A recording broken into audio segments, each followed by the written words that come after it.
Hello friends, तो इस video में आपका स्वागत है। ये वीडियो स्पेशल होने वाला है इंग्लिश सब्जेक्ट को लेकर के और ये वीडियो स्पेशल बिगिनर्स के लिए है। मतलब जो एयरफोर्स का तैयारी स्टार्ट कर रहे हैं, एयरफोर्स के लिए एग्ज़ाम देने का तैयारी स्टार्ट कर रहे हैं, उनके लिए है। जैसे कि आपको पता है कि इंग्लिश का जो पेपर होता है ग्रुप, चाहे वो ग्रुप वाई हो और चाहे ग्रुप एक्स हो, मतलब कि दोनों में इंग्लिश इम्पोर्टेंट है। और इंग्लिश का जो क्वेश्चन आता है 20 नंबर का आता है और 20 को क्वेश्चन आपको पूछा जाता है। तो किसी भी एग्ज़ाम को क्लियर करने के लिए उसका सिलेबस और टॉपिक जान लेना बहुत इंपॉर्टेंट होता है। तो इस वीडियो में मैं बता रहा हूँ कि इंग्लिश का जो पेपर है उसमें किस टॉपिक से कितना नंबर का क्वेश्चन पूछा जाता है और कौन कौन से टॉपिक बहुत इंपॉर्टेंट है, जिससे कि हर एक साल क्वेश्चन आ जाता है। चलिए एक एक करके जान लेते हैं।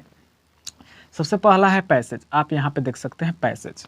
पैसेज एक बहुत ही इंपॉर्टेंट टॉपिक है, जिससे कि एयरफोर्स में एवरी ईयर 4 से 5 नंबर का क्वेश्चन पूछ दिया जाता है। जब मेरा एग्ज़ाम हुआ था उस टाइम मेरे एग्ज़ाम में 4 गो क्वेश्चन था ओनली पैसेज से। तो ये पैसेज बहुत से लड़के, बहुत से कैंडिडेट नहीं कर पाते हैं, जिसके कारण उनका रिजल्ट नहीं बन पाता है इंग्लिश पेपर में।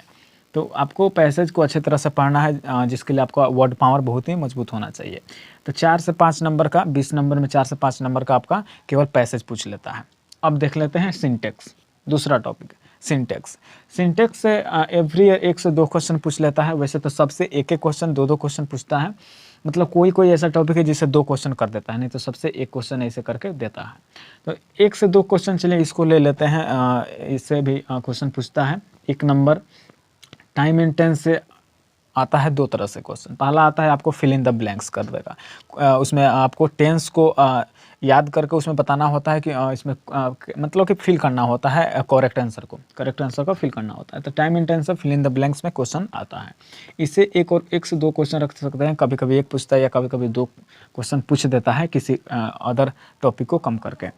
तो इससे हो गया 1 से 2 क्वेश्चन। तीसरा है वॉइस नरेशन।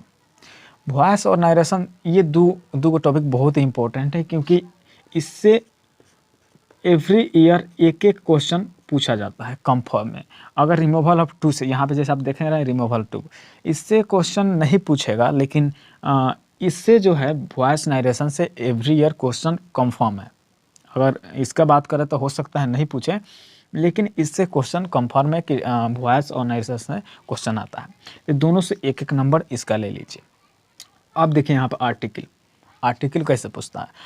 आर्टिकल आता है फिल इन द ब्लैंक्स में। फिल इन द ब्लैंक्स में आपको क्या आर्टिकल, जो अप्रोप्रिएट आर्टिकल होगा उसको भरना होता है। यहाँ पे आप देख सकते हैं। तो ये हो गया आर्टिकल। अब देखते हैं ये टॉपिक आपको यहाँ पे दिखाई दे रहा है नाउन। नाउन में 3 तरह से आता है। यहाँ पे आप देख सकते हैं केस, जेंडर, नंबर। केस से ज़्यादा क्वेश्चन नहीं पूछा जाता है, लेकिन कभी कभी क्वेश्चन इससे देखा गया है, इसलिए इसको टॉपिक में शामिल किया गया है। जेंडर और नंबर, इससे हमेशा क्वेश्चन आता है। जेंडर आपको चेंज करना होता है, मैस्कुलिन से फेमिनिन, मतलब आपको जेंडर फाइंड करना होता है। और दूसरा नंबर हो गया, नंबर चेंज करना होता है सिंगुलर से प्लूरल में, ऐसा करके। तो ये हो गया नाउन से क्वेश्चन, इस तरह से पूछा जाता है। अब बात करते हैं प्रोनाउन। प्रोनाउन से आपको प्रोनाउन फाइंड करना होता है, जैसे कि कोई सेंटेंस दे देगा और उसमें पूछेगा कि इसमें कौन सा प्रोनाउन है, तो आपको प्रोनाउन को बताना होता है। तो इससे भी 1 क्वेश्चन पूछा जाता है, इससे 2 क्वेश्चन इससे पूछा जाता है नाउन से, और प्रोनाउन से 1 क्वेश्चन इससे आ जाता है। वर्ब की बात करें तो वर्ब से भी वर्ब के 2 तरह से क्वेश्चन पूछा जाता है। पहला आपको दे देगा फिल इन द ब्लैंक्स और उसमें अप्रोप्रिएट वर्ब को फिल करना होता है। अगर वैसे क्वेश्चन नहीं पूछता है तो वर्ब का फॉर्म पूछेगा कि अगर इस वर्ब का जैसे गो वर्ब हो गया तो उसका थर्ड फॉर्म क्या होगा। तो इस तरह से वर्ब से क्वेश्चन पूछा जाता है। तो इससे 1 क्वेश्चन इससे ले लीजिए। अब आते हैं यहाँ पे, ये जो यहाँ से लेकर के यहाँ तक टॉपिक है 1 2 3 4 5 को इसमें टॉपिक है, जिसे वर्ड पावर कहा जाता है। ये अगर आपका क्लियर होगा, यानी वर्ड मीनिंग आपका क्लियर होगा, तो आप एग्ज़ाम को क्रैक कर सकते हैं, क्योंकि ये बहुत ही इंपॉर्टेंट रोल प्ले करता है। सबसे पहला है 1 वर्ड सब्स्टिट्यूशन। आपको कोई सेंटेंस दे देगा और बोलेगा इस सेंटेंस का 1 वर्ड सब्स्टिट्यूशन क्या होगा, 1 शब्द में आंसर देना होता है। तो इससे 1 क्वेश्चन पूछा जाता है। अब यहाँ पे देखिए एंटोसाइनो, ये अक्सर सभी कैंडिडेट का प्रॉब्लम होता है। एंटो और सेनो जल्दी उनको याद नहीं हो पाता है। मेरा भी यही प्रॉब्लम था, तो मैंने भी तो याद किया था। बिना याद किए कोई इसमें गुंजाइश नहीं है। तो एंटो साइनो से 3 से 4 क्वेश्चन एवरी एग्जाम में पूछ देता है। मिनिमम 3 क्वेश्चन एंटो साइनो से आ ही जाता है इस टॉपिक से। अब देख लीजिए phrasal verb.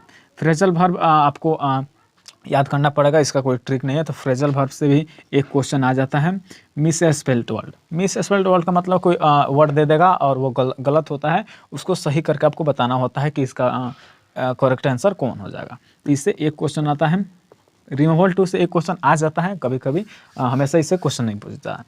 Degree of comparison से एक क्वेश्चन आता है, इसमें पूछा डिग्री चेंज करना होता है, कंपैरेटिव सुपरलेटिव ऐसे करके पॉजिटिव डिग्री को चेंज करना होता है, तो इससे एक क्वेश्चन आ जाता है।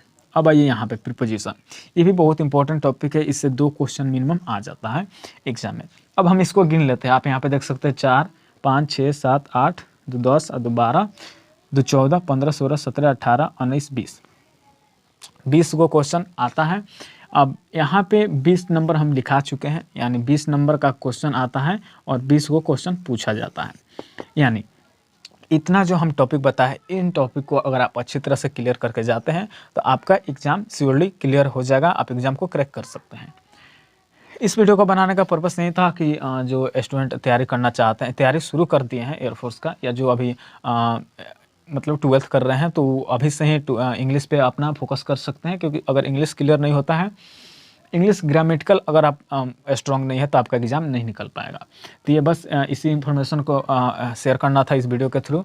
तो चलिए मिलते हैं नेक्स्ट वीडियो में, तब तक के लिए थैंक यू।